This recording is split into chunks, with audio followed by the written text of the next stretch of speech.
But then Mercury was discovered, and soon people enticed by the opportunity for work flocked to the area.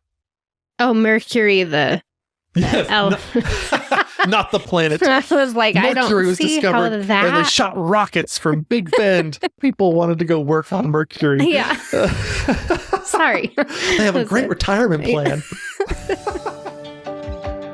This is the Exploring the National Parks podcast with Dirt in My Shoes. My name is Ash, and I'm a former park ranger and the founder of Dirt in My Shoes. I think that the parks are best seen from the trail, and I'm here to make national park trip planning easy. And I'm John. I carry the kids on the trails, I tell stories, and notice all the things that Ash doesn't care about much, like flowers. Join us as we show you around America's spectacular national parks. We're sharing our favorite places, fun facts, adventures, and misadventures. And we'll even throw in a little trip planning. Let's start exploring.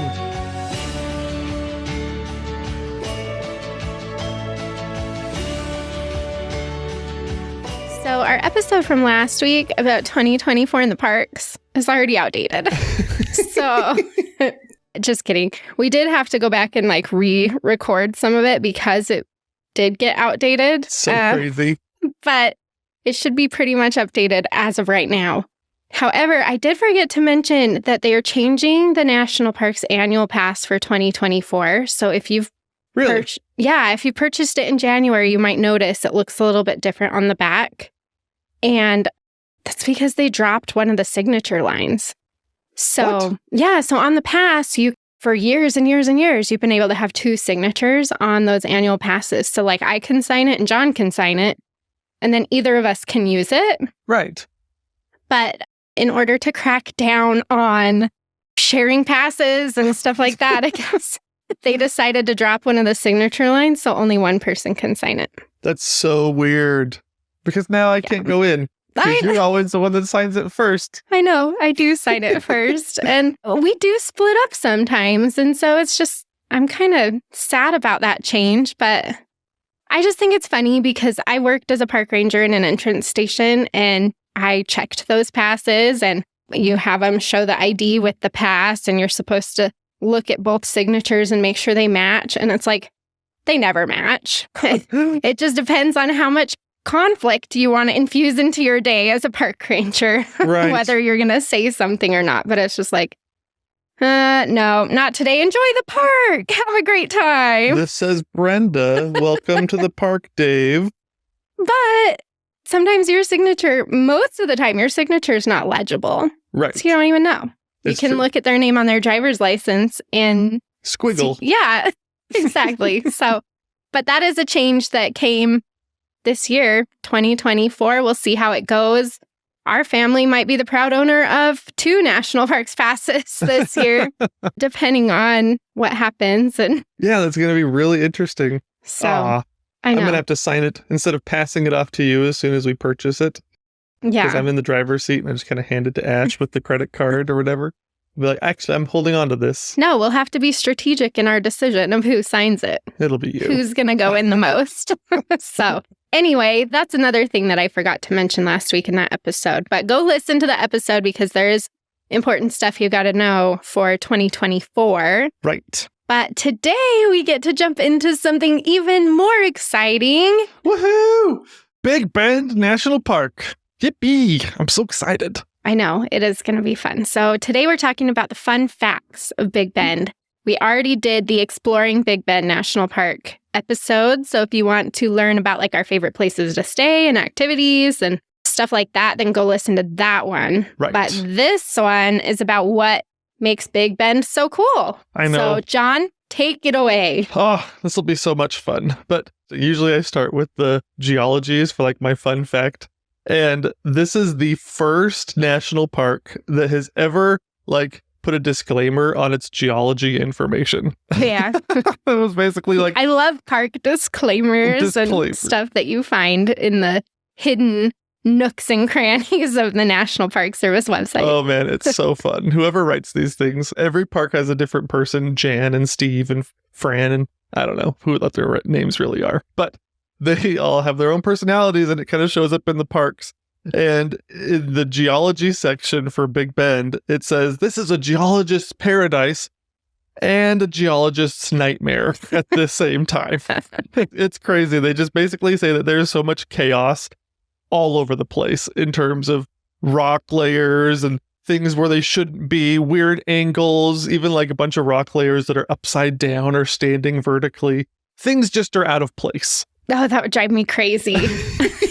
If you were Adrian Monk from Monk or something like that, it would just drive you crazy. I love that show because I do feel like I can relate to how he feels about people and things and stuff. So a picture is slightly off to one side and he just takes his finger and just like fixes it. That's exactly not his how finger, I his am. tissue, right? He grabs a tissue in his pocket. Finger. Yeah, I'll use my finger. But yes, if I notice something, it's just like, hold on, I just got to fix this real fast. Yes. Oh my gosh. It's just so funny. So a big shout out to geologists for all the hard work they do, because I don't know how you're putting it together, because as I'm reading through this, I'm thinking to myself, wow, the geological record here is like a game of Super Smash Bros.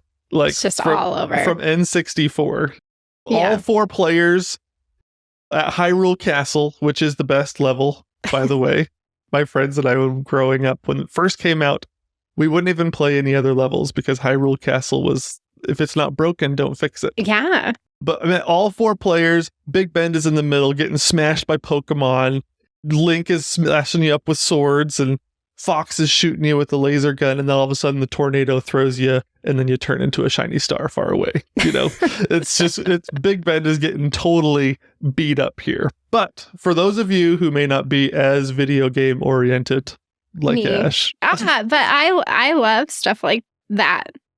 Actually, those type of games. You actually are really good at Mario Kart. I am, but I also did used to play Super Smash Brothers with my friends growing up. So, which level was your favorite? I don't remember. That's where I draw the line of my knowledge. Awesome. To illustrate a lot of what's going on here, fun fact number 1 is that in the last 340 million years, Big Bend has been part of at least 3 major mountain building events covered by 2 different oceans, been blown up by volcanoes, and then dropped thousands of feet. Nice. It's just been completely demolished and like mixed around like a blender. It's absolutely insane. That surprises me because I feel like when you're there, that wouldn't even cross your mind. None of it. Well, let me explain what you're seeing. Okay. So imagine this. You're at the beach. You take 2 geologists. You blindfold them. Okay. You leave them on the sand and then you walk down to the water.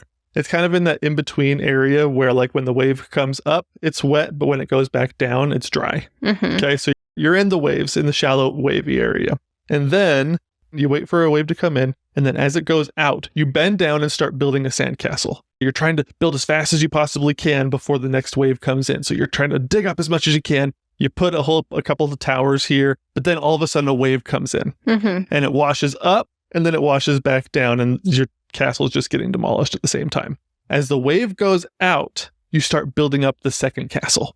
Okay, you're piling up some sand again, but then the wave comes in again, washes it back out, and then as it washes back out, a volcano shows up and then blows up your sandcastle, and then a sinkhole shows up right underneath where the volcano just was, and then sucks it back in. Okay, freeze frame. Okay. Run back up onto the sand. Unblindfold the geologists. I was going to say, those poor geologists. Bring the geologists back down to the water and have them analyze what you're looking at. Well, what just happened? Okay, that's what geologists have to do. But if you just show up and you just see it as it is, you're like, I don't know. What was it supposed to be? Yeah. But the geologists have to put it back together and figure out, okay, that you built 2 sandcastles and it got blown up by a volcano and it dropped into a sinkhole without seeing what actually happened. Exactly. Okay.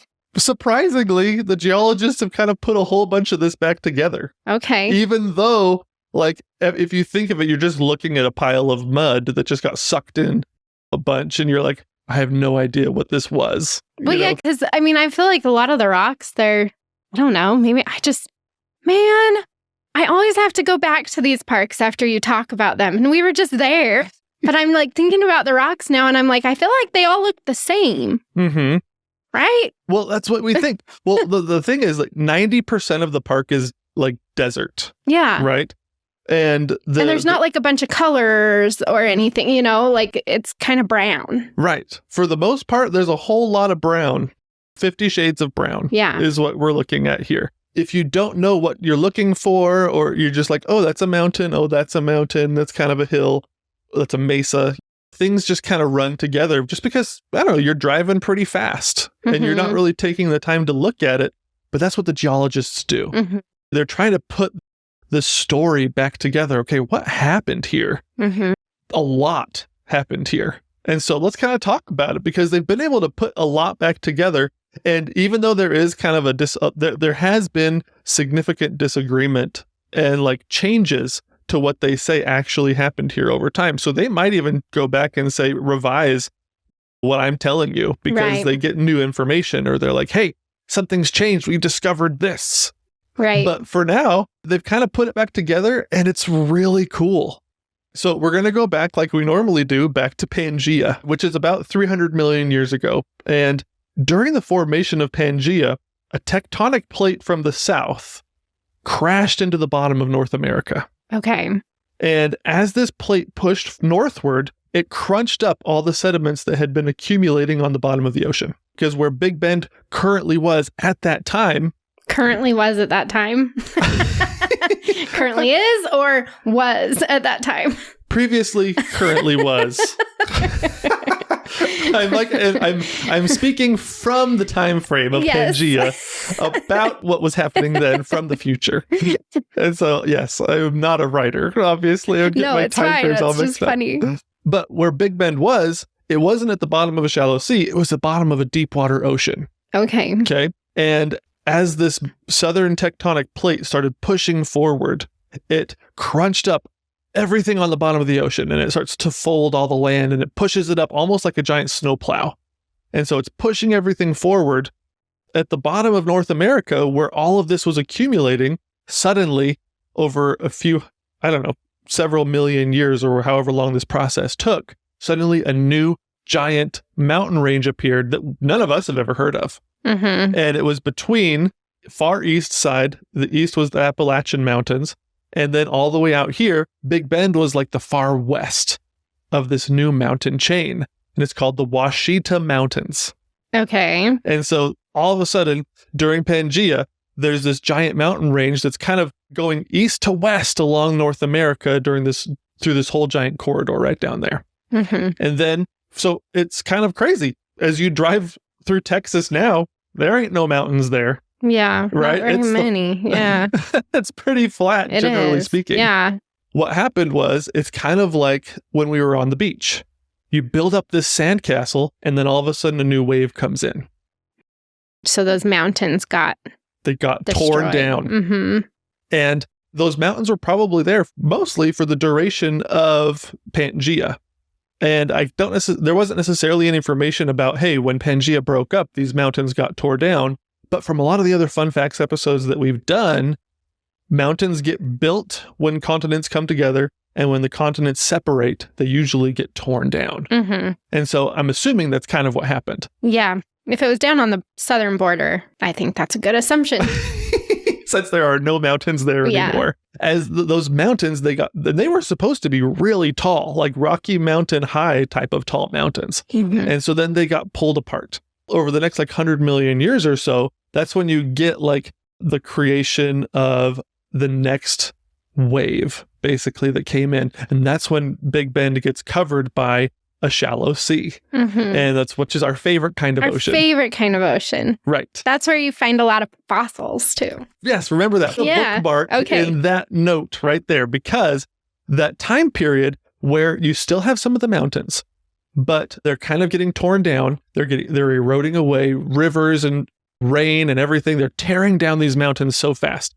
And then all of a sudden, about 130, million years ago, is when the shallow sea invades Big Bend again. So it gets covered by this ocean again. From these mountains that are disappearing, these sediments are being deposited again on Big Bend. So it's building up and building up. But that period of time where it went from land to sea and then again back to land, there is some really cool stuff there. So we're going to bookmark that because the artifacts that remain from this specific time period are so cool. Nice. Okay, so we got the first sandcastle, the wave came in, demolished it, and then as the shallow sea receded back, what happened was we've had tectonic plates move in from the south. Now we're going to have tectonic plates move in from the west. And so what's happening here is the Pacific plate and the Farallon plate from the west, they crash into North America. So North America is just getting pummeled. It's the Super Smash Bros. Brawl. It's just going crazy. You're getting hammered from all sides. North America is getting hit from the west, but it's really interesting because it's kind of like that scene from Lord of the Rings, Return of the King.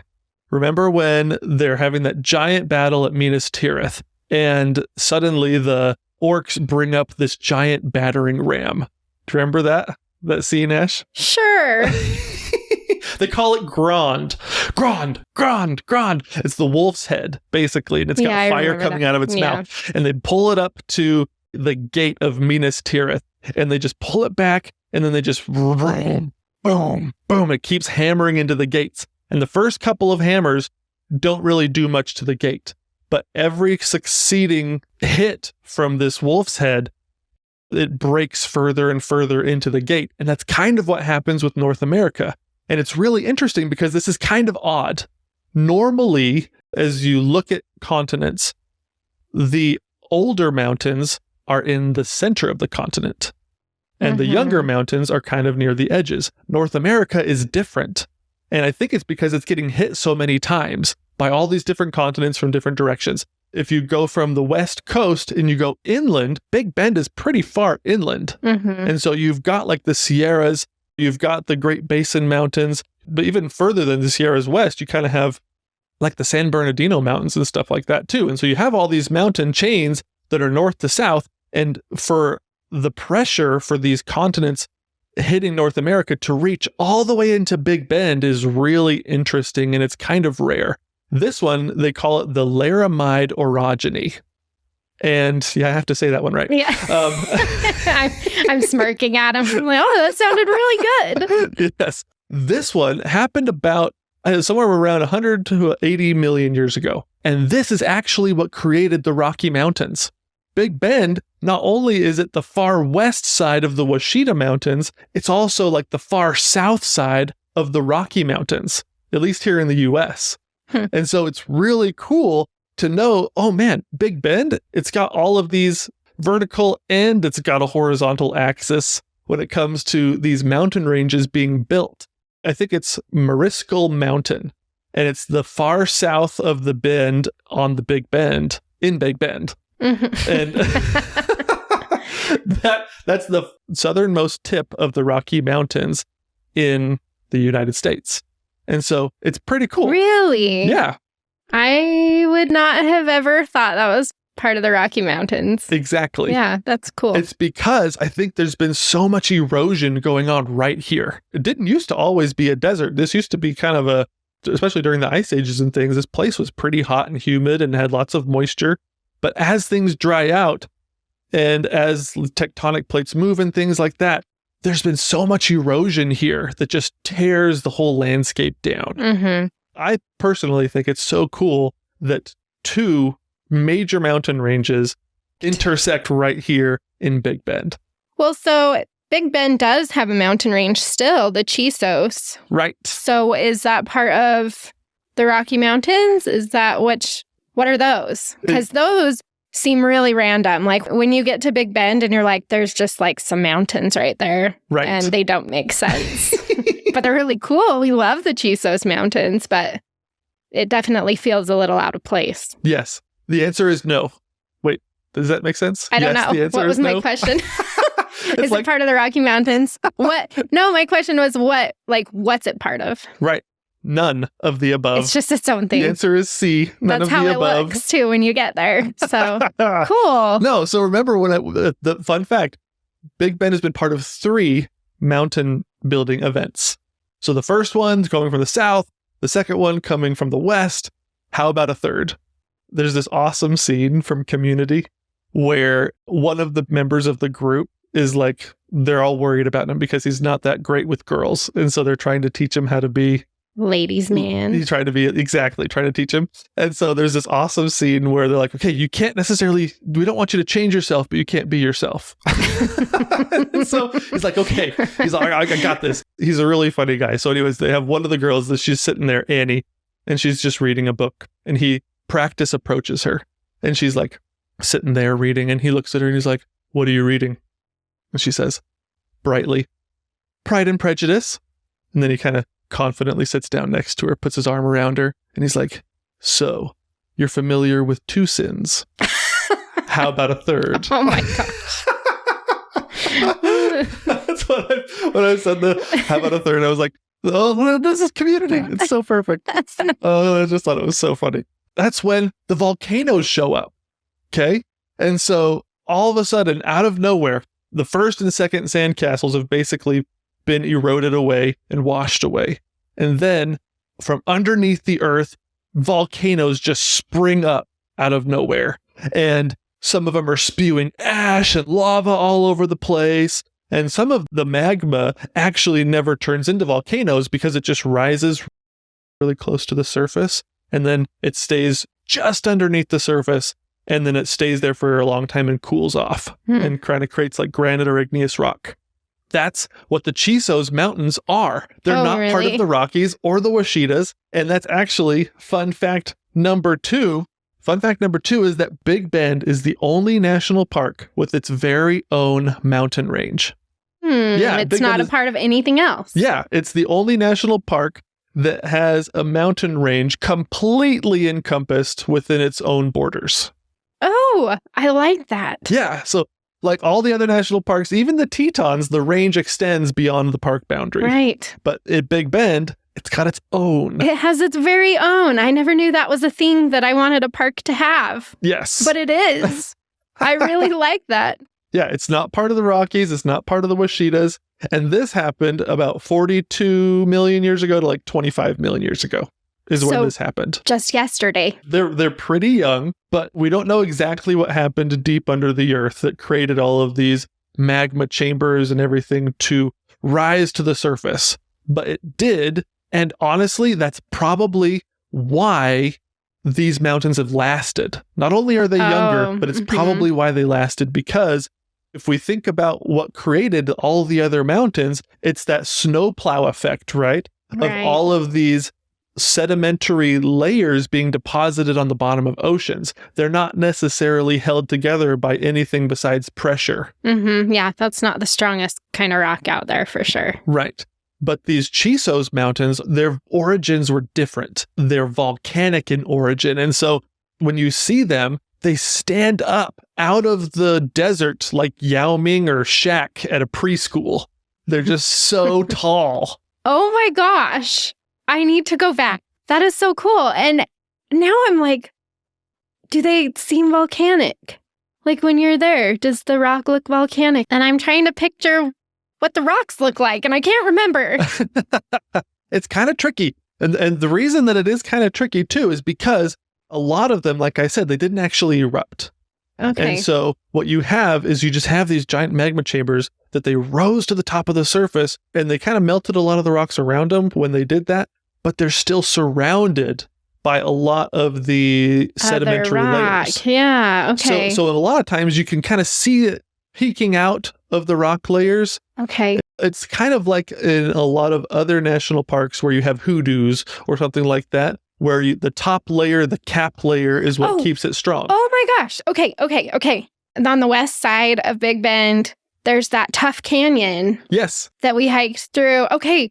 Now I'm like seeing things in my mind and thinking of things where I'm like, oh yeah, that's volcanic. Yeah. That's related to volcano. Okay. Like I can, okay. Yeah. Yeah. I can see it. Yep. It's really cool. So the tuff is like ash that fell. Yeah. And just huge amounts of ash that fell and accumulated.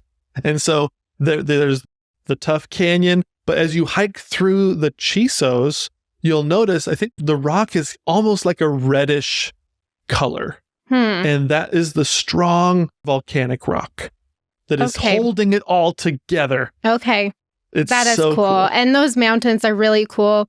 There's some great trails up in there that you can do. It's just such a surprise that there are even the mountains right there. It makes Big Bend so cool because you can be in totally different environments within a short drive. Yeah. So that's really neat. I want to go back and pay more attention to the rocks. So thank you.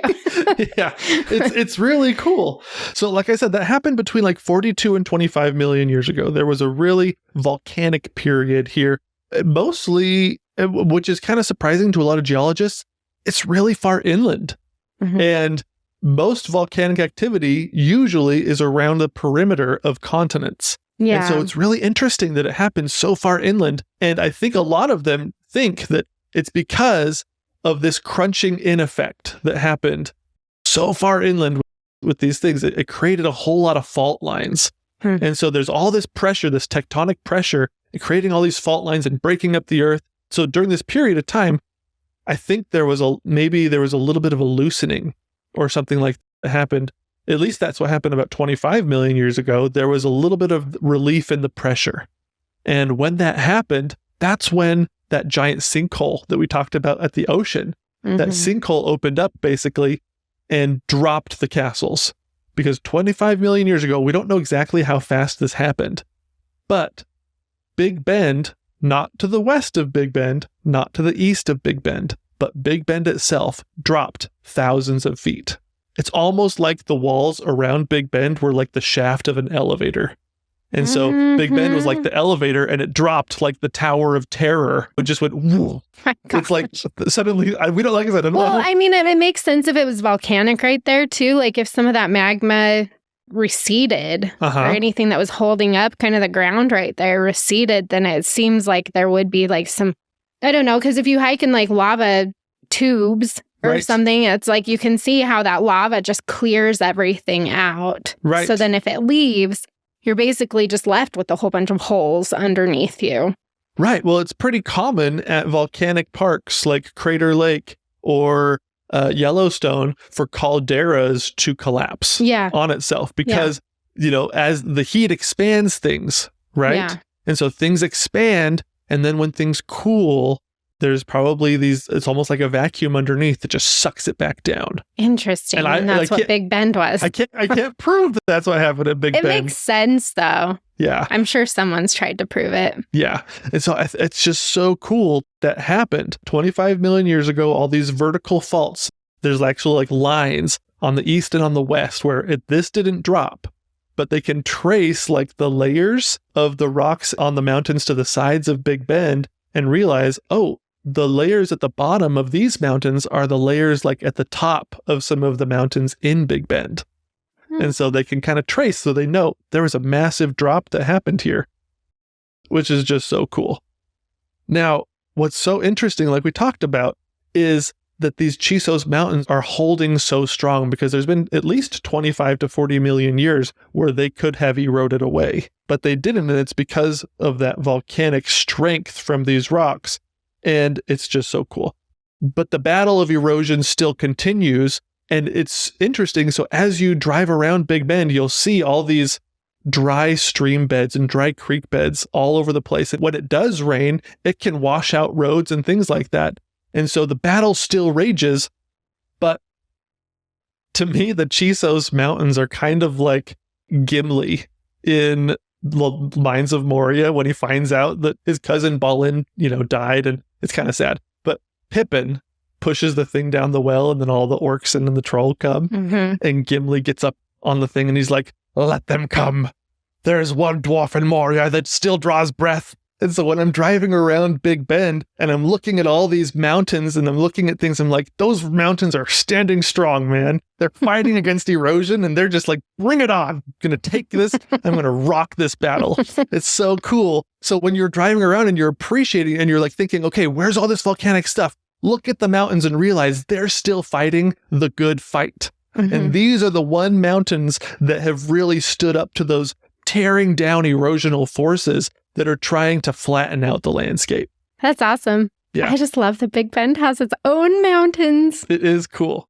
Okay, so we put a bookmark earlier. Mhm. Where did we put the bookmark, Ash? At the shallow sea, where there's a lot of really good fossils that come out of that. Okay, so we're going to return to that point. Fun fact number 3 is that despite having an incredibly chaotic and hard to decipher geologic record, Big Bend National Park preserves fossils from a longer span of time than any other national park unit. Yes. Yes. So cool. I think that it is so easy to go to Big Bend and not realize how big of a player in the game Big Bend is for fossils. Oh, yeah. Because there's only one stop Mhm. that really talks about this. It's not something, unless you're really seeking it out, I don't think you're going to find this information that often. No, definitely not. And it's so interesting. So we did our fossils episode not that long ago, and that was episode 17, I believe. Most national park units that have fossils for a very brief period of time, like they focus like they usually have 5 million years, or at the most of them, 10 million years max. There's just a few layers that are exposed at those national parks where they have fossils, where the situation was just perfect and that's what they have. Big Bend has 130 million years worth of fossils. And it's like the fossils that they have found in Big Bend are like the biggest version of that fossil or that animal possible. Right. And so that's what's so cool about it too, is it's like, well, yeah, we have Deinosuchus. It also happens to be the biggest Deinosuchus ever found. That's how Big Bend is. Oh, yeah. Everything is bigger in Texas. It is, but I mean, Big Bend plays perfectly into that when it comes to fossils. Yeah. What you have here, like I said, it's a fossil record 10 to 20 times larger than most national park units. It's incredible. In fact, there's over 1,200 known fossil species in Big Bend's fossil record. And it basically goes back from the ice ages, so a couple million years ago, maybe even later than that, but basically all the way through the entire age of mammals, and then to the Great Extinction Event, and then back at least another 35 million years. And so 130 million years plus the extinction event. And if the extinction event was the meteor or the whatever it was that crashed into the Yucatan Peninsula, this is really close to that. And so the extinction event, there's the specific layer, they call it the KT layer, because it separates the Cenozoic and the Tertiary. And basically that's the age of reptiles and the age of mammals. Okay. And so you have this line of demarcation here that separates things out, and it's exposed and well preserved. Oh my gosh, I just got chills.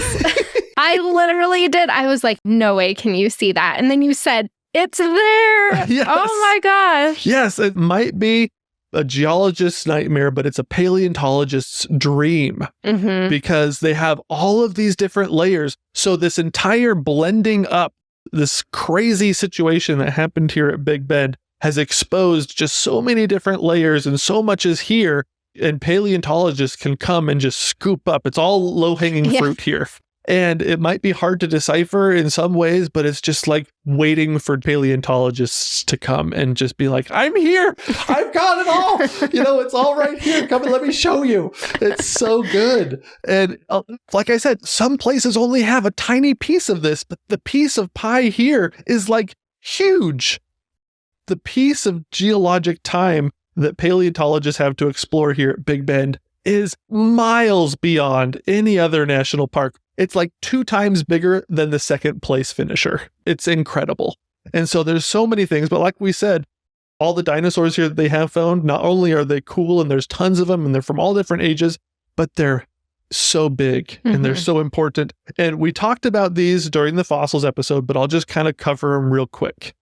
Like the first one, there's over 90 dinosaur species that have been found here, including the Texas named Alamosaurus. It's a massive sauropod, which was probably the largest dinosaur that ever existed in North America. That's so crazy. So the sauropods are the ones with the big long necks. And the huge tails. Yeah, like Think of Littlefoot. Yeah, exactly. So that's what a sauropod is. And you said this one was Alamosaurus. So they named it after the Alamo. I love that. Yes. That's great. It's so good. Massive. Oh, I can't believe it. And the specific one that they found here is like you said, it's bigger than everyone else's. Yes, yeah. It really is. It's so cool. You mentioned Deinosuchus, which is the terror crocodile. Okay. These could be like 40 to 50 feet long. And they actually have at the paleontology exhibit that they have one of these. It's not like they have one of these sitting there for you to compare with. They have a skull, but they also have like this silhouette of one. Yeah, they'll show you what size they were. Yeah. And you can stand next to it and you're like, holy smokes, this thing is huge. Yeah. You're not even as tall as its shoulders sometimes. But these things had 6-inch teeth. And the megalodon, they just came out with the movie Meg. The real megalodons had 7-inch teeth. And so this thing had 6-inch teeth. And they found tons of fossils actually that died because they were attacked by Deinosuchus. And they can tell because giant like gnaw marks from these huge teeth that they found. Oh my gosh, so this guy was no joke. Yeah. And then the massive leathery and hairy-winged Quetzalcoatlus, the largest flying creature of all time. And you can see it. They have it hanging from the fossil discovery exhibit. Yes. At Big Bend. I'm sure it's a replica, but it's so pretty cool. Yeah. Oh my gosh. Yeah, this Quetzalcoatlus was like 36 to 39 feet wingspan. And so its skull was like as tall as my body. Yeah. And it's huge. It's terrifying. Oh my gosh. All of these things. Yeah. They're so fun. And so if you think like fossils are so cool, Big Bend is the place to be. Yeah. It's absolutely awesome. But you got to do your research before you go because, like we said, they don't emphasize how amazing this place is for fossils. No. Unless you know what to look for. Right. Exactly. But if you think of those incredible fossils we discussed, Alamosaurus, Deinosuchus, Quetzalcoatlus, they inhabited totally different ecosystems, land, air, and sea, right? Now, this is going to lead us into fun fact number 4, but that just illustrates that Big Bend has had a very diverse past in terms of its ecology and the ecosystems that it sustained. With the ocean, with the mountains, and then the ocean coming in, and then the ocean going back out. There was all different kinds of ecosystems here. And it's changed a lot over time, but what hasn't changed is the diversity of the place. And at first glance, it might not seem that way. Like we talked about, it's just brown. Everything is brown. It's a 90% desert. It has some mountains and it's cool. But upon deeper inspection, you'll realize that this place has 3 very distinct ecosystems. In the founding documents of the park, it really highlights this diversity for a reason for its protection. And all of that geologic chaos and upheaval has created an incredible landscape that provides for so many different kinds of life. And as we move into fun fact number 4, I want you to think of these 3 ecosystems: desert, mountains, river. There's so much going on here. And let's start with the desert, which is, like I said, 90% of the park. And the kind of desert that you'll find in Big Bend is the Chihuahuan Desert, which is the wettest of America's 4 deserts and has the greatest diversity of plants of any desert on Earth. The Chihuahuan Desert. Yes. Okay. It's so cool. Big Bend boasts more species of cacti than any other national park. And it has an amazing variety of wildflowers as well, so you can pretty much go almost any time of year and something will be in bloom. And that's one of my favorite things about Big Bend. Yeah. Oh my gosh. I love the flowers. Yes, it's so cool. And the Chisos Mountains, so we've done desert, now we're doing mountains.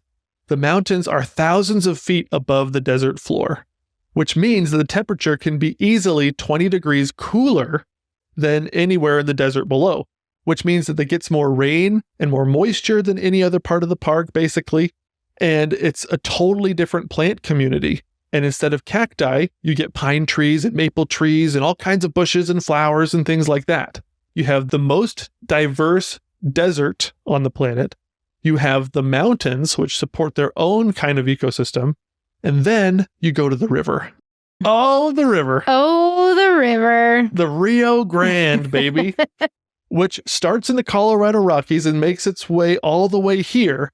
It opens up for a whole new variety of plants and animals. But not only does the river provide a year-round supply of tons of water, the mountains are wetter, yes, and there are springs sprinkled throughout the park. But the bountiful supply of year-round water is like the lifeblood of the park. Because thanks to the river, we're not just celebrating small creatures that can get by on drops of water. Now we're talking about big game animals and their apex predators like mountain lions and black bears. I'm telling you, Big Bend has it all because it's got these 3 diverse ecosystems that can support all kinds of life. One thing that the park celebrates a lot is that Big Bend has more species of birds than any other national park. It's huge for birding. Oh, huge. Yeah. Because you've got so many birds coming from so many different places. You're right on the border of Mexico. Right. So you've got Central American birds and stuff coming through this exact area to fly north. And when the birds fly south, they stop here and everything stops here. Yes. And it's because you have the mountains, which cool things off, give you a reprieve. You have the water supply of the river, and the desert itself is diverse among deserts. There are more than 450 species of birds found in this park, and only 56 of them live year-round in Big Bend. Yeah. So it's a major commuter park for birds. Oh, yeah, absolutely. All in all, Big Bend supports more than 1,200 species of plants, including 60 cacti, 11 species of amphibians, 56 species of reptiles, 40 species of fish, 75 mammals, over 450 species of birds, and 3,600 species of insects. And that finally leads us to fun fact number 4. Among all these facts, fun fact number 4 is that Big Bend has more types of birds, bats, butterflies, ants, scorpions, and cacti than any other national park in the United States. I love it so much. And they call it brown. Brown. As you drive around, you're just like, I'm just in a desert. No, this place is teeming with life. It's got so much life, so much diversity of life, all different kinds. Oh my gosh, this place is nuts. And it's easy to forget. I don't know how you forget this. So to get to Big Bend, I mean, you're just driving through West Texas, which is a very flat desert area for the majority of it. And so you kind of get used to just seeing brown, I think. Yeah. And then you get to the park and you're like, more brown. Yay. And then you get down to the river and it's an oasis. Yeah. There's greenery everywhere. There's plants everywhere, animals everywhere. Bugs everywhere. Fortunately and unfortunately. Yeah, but it's just something that you don't really think about, I feel like. No. Even though the river is such a big part of Big Bend. Right. And it covers so much ground in Big Bend, but it's still just like, in my mind's eye, when I think of Big Bend, I think of a brown desert landscape, totally forgetting that there's this whole section that is just overflowing with life. Right. Oh, it's so amazing. It's amazing. Yes. It's one of those places I feel like that you could drive through and be underwhelmed, unfortunately. I know, because everything's brown, when you get there and you're just like, great, this looks the same as the last 4 hours we just drove through. Right. Oh my gosh. It's true. But I think a lot of it, we talk about the water from the river and the mountains, but this is like the far northern expanse of the Chihuahuan Desert too. And so that adds a lot of life. It's 90% of the park. And so because it's the most wet in all of America's deserts and the fact that it's the most diverse of all the deserts, it shouldn't be overlooked, but it is. But it's such a cool place. I have to say, if you get to Big Bend and you are underwhelmed, you're doing it wrong. And it's okay to initially be underwhelmed, but like There's so much cool stuff about this park. It takes forever to get to Big Bend. Yes. We go as often as we can because it's just one of those places that it's like every time we go, we're like, how did I not know this? Mm-hmm. How did I not notice this? Right. Oh, we need to do this next time. It's a park that you'll keep coming back to and just really fall in love with if you know what you're seeing. Right. There's so much here to see. But, we're going to move into fun fact number 5 I'm here. excited. Okay. Because a lot of people, they have noticed that it's amazing. And I can't necessarily prove this because I didn't do the research on this. But just like it has the most of a lot of other things, Big Bend might also be the national park that has changed hands the most. Oh, interesting. It might have the most number of countries' flags hanging above it, basically. From Spain to France and Mexico, then the Republic of Texas, and then the United States of America, and then to the Confederate States of America, and then back to the United States of America. And so it's had an incredible human history of people moving in and out, all different kinds of people interacting here, fighting over it, not necessarily fighting over it, but it's been part of the big fight. An amazingly long history. And in terms of what we would consider like the period of time where it's got a written history, that is really long too. Like a lot of other places, the first people that we have record of is the Paleo Indians, the great hunters that moved around and followed the great beasts around the country, hunting them like the mammoth and the giant sloth. But as those died out, then it moves into the Archaic period where people are hunting smaller game. They're using the atlatl and things like that. And they're maybe still nomadic, but they're doing more gathering and more farming. That specific lifestyle was incredibly long because it was so successful. Like 7,500 years of archaic peoples, basically, here in Big Bend. And then 1,000 years ago, there was a kind of an incredible shift. And you can see this in the development of a more sedentary lifestyle, more pottery. The bow and arrow was developed. They're using more plants and things like that. But all of this would be considered prehistoric, basically. There is an actual prehistoric period, but we would probably consider all of things before written record, basically prehistoric is what we would think of. But then the Spanish come. And we kind of get more of a written record starting at that point. But native peoples have been here for thousands and thousands of years before the Spanish came. And when the Spanish did come, there is evidence that there's lots of Apache and Comanche evidence of people being here. The Chisos were the first, and then the Apache, and then the Comanche came. And Big Bend did their first archaeological survey in 1936, and then a follow-up in 1966. And they sampled only a small section of the park. And when they did that sample, they thought, the park probably has about 5,000 archaeological sites, which is a lot. A lot. But then in 2002, they did a follow-up study, and they found that they're now predicting that Big Bend has more than 26,000 archaeological sites spread throughout, because this park is huge. Oh my gosh. This park does not go small on anything. No, it 26,000 sites is a lot of sites. Yes, it does. And I mean, when the Spanish arrived in Texas in the 1680s, from that time on, we have lots of records and, a lot of people coming through. But the first settlers weren't even Americans.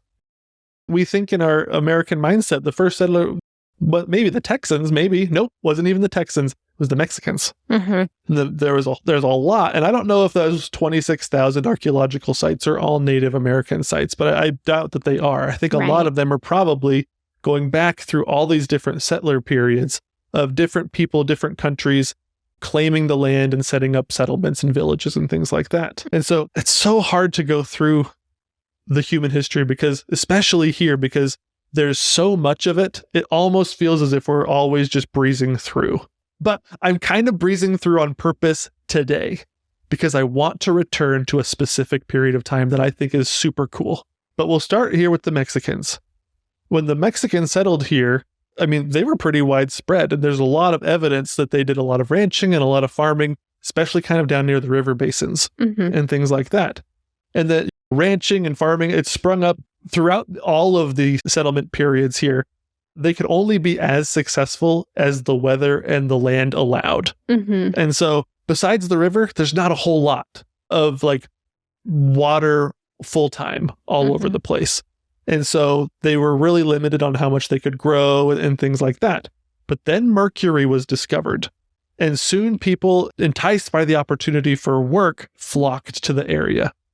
Oh, Mercury, the Yes, elf. not the planet. I was like, I Mercury don't was see discovered, how and they that. shot rockets from Big Bend. People wanted to go work on Mercury. Yeah. Sorry. They have a great retirement plan. No, Mercury, the metal, sometimes called quicksilver. Yeah. Because of that, the water sources were being used up by mining, and so the ranching and the farming kind of fell to the wayside as mining became the major industry. But the period of time when the land was really being used by Americans wasn't really that long. Maybe 60 years, from like the 1870s probably. But by the 1930s, I mean, the conservation movement was so strong in the United States that the idea found its way here too. And so three men, J. Langford, E. Townsend, and Ammon Carter, are kind of the founding fathers of Big Bend National Park.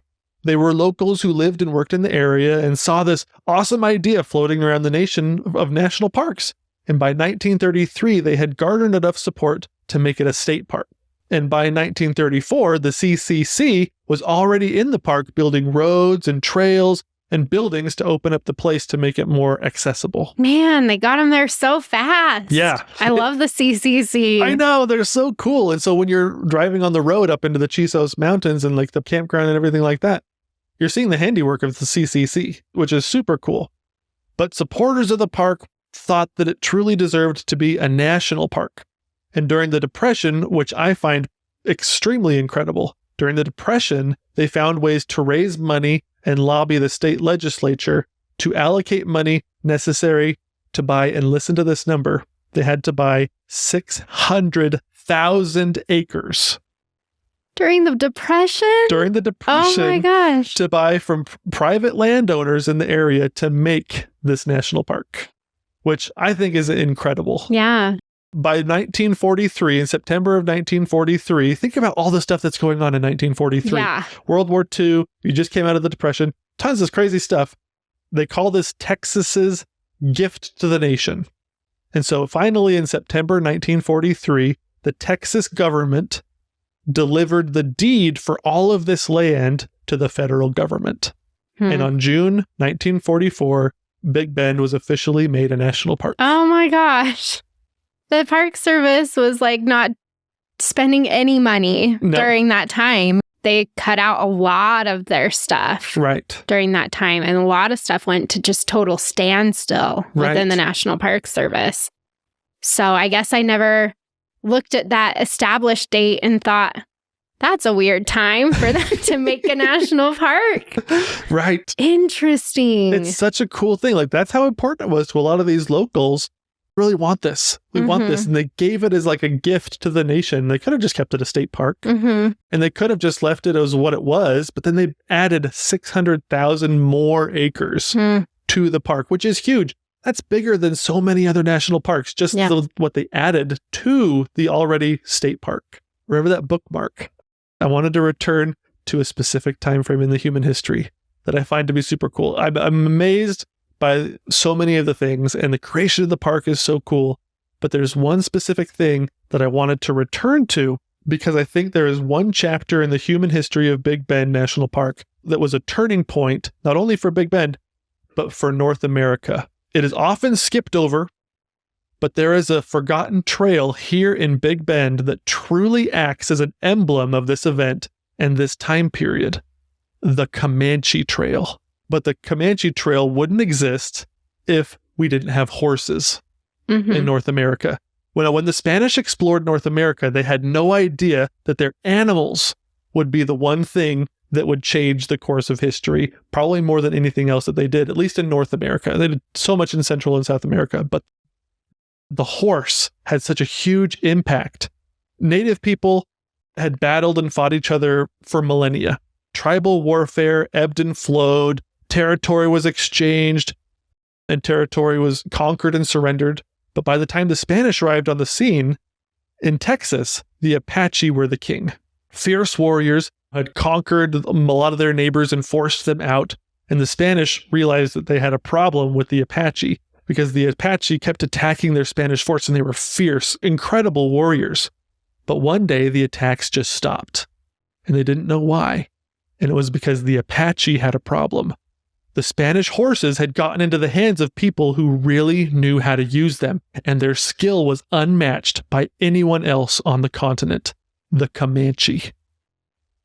George Catlin, he was an American lawyer turned artist and traveler. He traveled out west to see, wanted to see the frontier, and he painted a lot of what he saw, and he wrote down a lot of what he saw. Listen to his words, and this is what he said about the Comanche. Every one of these red sons of the forest or the plains is a knight and a lord. The only thing which he deems worthy of his exertions are to mount his snorting steed with his bow and his quiver, his arrow shield on his arm, and his long lance glistening in the war parade. The moment they mount their horses, they seem at once metamorphosized. I am ready without hesitation to pronounce the Comanches the most extraordinary horsemen I have seen yet in my travels. And so these guys were just incredible. And if you were within a few hundred miles of the Comanche, you were in danger because they could be anywhere at any time. They were unstoppable. The Apache previously had a huge range, but the Comanche just destroyed and decimated everybody, forcing everybody, the Apache, to hide high in the mountains. And the Comanche were just everywhere. They were in Mexico. They were raiding the Spanish. They were raiding everybody that was around here. And if you were unlucky to be around Big Bend during the month of September, then you were in really big trouble. They actually call this the Comanche moon, because in September, on the full moon, the Comanche, who were the king of the prairie, would mount up. This was the time of the year when they would raid Mexico. And they would charge from Comancheria, which was Texas, Oklahoma, New Mexico, parts of Colorado, this huge area that they controlled. They would charge from the center of their land, the hunting grounds with the buffalo, they would charge straight south. And they would go straight into Mexico. And they would go right through the heart of Big Bend. And they would turn at the Chisos Mountains. They would go right, and they would come around. They would cross the Rio Grande and go down into Mexico.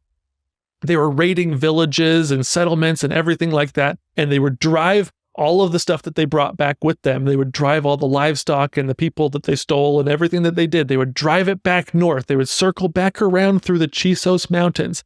And what they did was they would actually burn the trail behind them to stop people from following them. And they did this for decades and decades, always in September on the full moon. You knew you would just listen for the horses and hope that they didn't find you. This happened so much, it was like a scar on the landscape. So in some places, the Comanche Trail was a mile wide. And explorers always noted where it was. They could always tell where the Comanche Trail was. And you can't necessarily see evidence of it today because it's had 100 and something years to basically recover. But if you drive from Marathon along the 385, you visit Big Bend and you drive through the Persimmon Gap, you're driving along the Comanche Trail. Oh, cool. It's such a cool period of time. And the Comanche were the king of horses. They were just so good. George Catlin describes the most crazy thing he's ever seen on a horse. All of their warriors, what they would do is when they got into battle, they would slide all the way to the far right side or the left side of the horse, and they would shoot arrows at their enemies from underneath the horses.